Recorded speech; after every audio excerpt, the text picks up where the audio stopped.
جاتكم اسطورة مزاين الجزيرة، جنبوا يا أهل الحلا يمين وشمالي،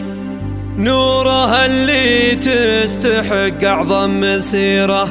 صفو العارضة لها قدر وجلالي، والأحضرت وسط المنصة الأميرة، لا تحدها على عرش الجمال، أم خالد تاخذها في كل ديرة، حاكم أهل الغيد ما فيها جدالي، حاكم أهل الغيد ما فيها جدالي. استديو هوا جتكم اسطورة مزاين الجزيرة، جنبوا يا أهل الحلا يمين وشمالي، نورها اللي تستحق أعظم مسيرة، صفو العارضة لها قدر وجلالي، ولحظرت وسط المنصة الأميرة، لا تحدها على عرش الجمال، أم خالد تاخذه في كل ديرة، حاكم أهل الغيد ما فيها جدالي، حاكم أهل الغيد ما فيها جدالي، نورة بنت سعيد بالهبة جديرة، بنت شيخ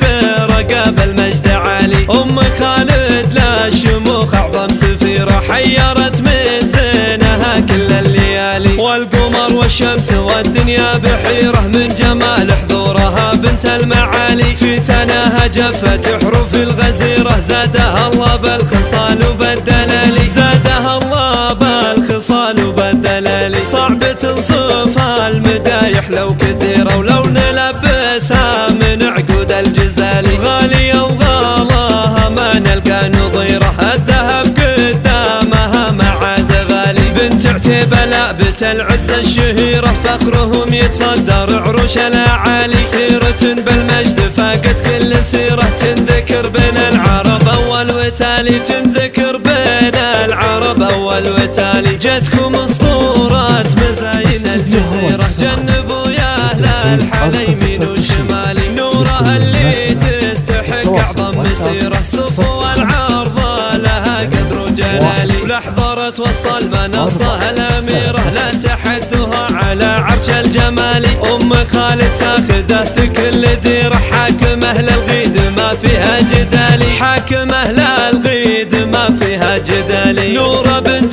سعيد بالهبة جديرة، بنت شيخ برقاب المجد عالي، أم خالد لا شموخ أعظم سفيرة، حيرت من زينها كل الليالي، والقمر والشمس والدنيا بحيرة، من جمال